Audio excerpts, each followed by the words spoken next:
بسم اللہ الرحمن الرحیم۔ السلام علیکم ورحمۃ اللہ وبرکاتہ۔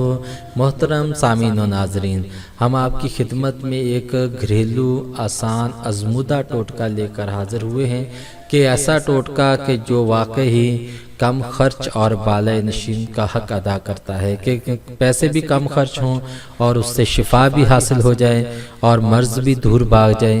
کہ ایسے لوگ جو شکایت کرتے ہیں کہ جب ہم لیٹ جاتے ہیں تو اٹھا نہیں جاتا، جب بیٹھ جاتے ہیں تو لیٹا نہیں جاتا، جب کھڑے ہو جاتے ہیں تو چلا نہیں جاتا، جب چلتے ہیں تو جھکا نہیں جاتا، تو تمام کے تمام امراض جو کمر درد کے ہیں ان سے شفا پانے کا یہ آزمودہ ٹوٹکا ہے۔ عمل کریں اور شفا حاصل کریں، دوسروں کو بھی بتائیں کہ اس میں جو ہے کمر درد اور جوڑوں کے درد کے لیے یہ جو ہے ٹوٹکا بہت زیادہ مفید ہے، جو نہایت کم خرچ پر ہے کہ ضرور استعمال کریں اور دوسروں کو بھی یہ بتائیں کہ ٹوٹکا یہ ہے۔ اور اس کے استعمال کرنے کا طریقہ بھی بتا رہا ہوں کہ آدھا پاؤ میتھے لیں اور آدھا پاؤ میتھے کوٹ کر جو ہے اس کا سفوف تیار کر لیں۔ ایک چھوٹا چمچ جو ہے آدھا چمچ لے لیں، بڑا چمچ ہے تو آدھا، چھوٹا لیں تو پورا چمچ، اور اس جو ہے سفوف کا نیم گرم دودھ کے ساتھ اس کو کھائیں تو آپ اس کے حیرت انگیز جو ہے کرشماتی مناظر دیکھیں گے کہ چند ہی دنوں میں آپ کے کمر درد، جوڑوں کے درد سے آپ کو شفا ملے گی۔ بہت ہی فائدہ مند جو ہے ٹوٹکا ہے، آپ خود بھی کریں۔ اور دوسری بات یہ ہے کہ اگر میتھے کوٹ کر، یعنی کہ ہرے جو میتھے ہیں ان کو کوٹ کر آٹے میں گوندھ کر جو ہے ہلکا سا نمک ڈال کر اس کے پراٹھے تیار کیے جائیں تو بہت ہی زبردست پراٹھے بھی تیار ہوتے ہیں، ذائقے دار، دل بہار، خوشگوار پراٹھے بنتے ہیں۔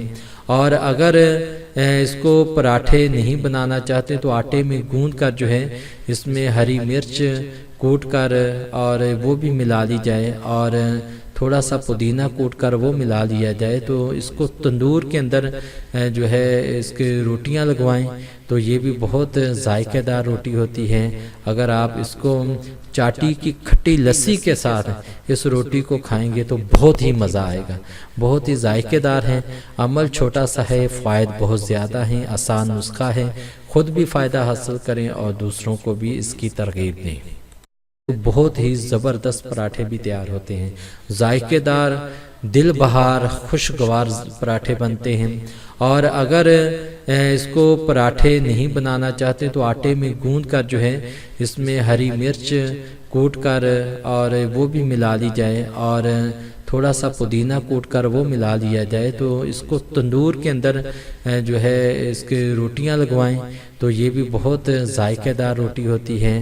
اگر آپ اس کو چاٹی کی کھٹی لسی کے ساتھ اس روٹی کو کھائیں گے تو بہت ہی مزہ آئے گا، بہت ہی ذائقہ دار ہے۔ عمل چھوٹا سا ہے، فوائد بہت زیادہ ہیں، آسان نسخہ ہے، خود بھی فائدہ حاصل کریں اور دوسروں کو بھی اس کی ترغیب دیں۔ بہت ہی مزہ آئے گا، بہت ہی ذائقہ دار ہے۔ عمل چھوٹا سا ہے، فوائد بہت زیادہ ہیں، آسان نسخہ ہے، خود بھی فائدہ حاصل کریں اور دوسروں کو بھی اس کی ترغیب دیں۔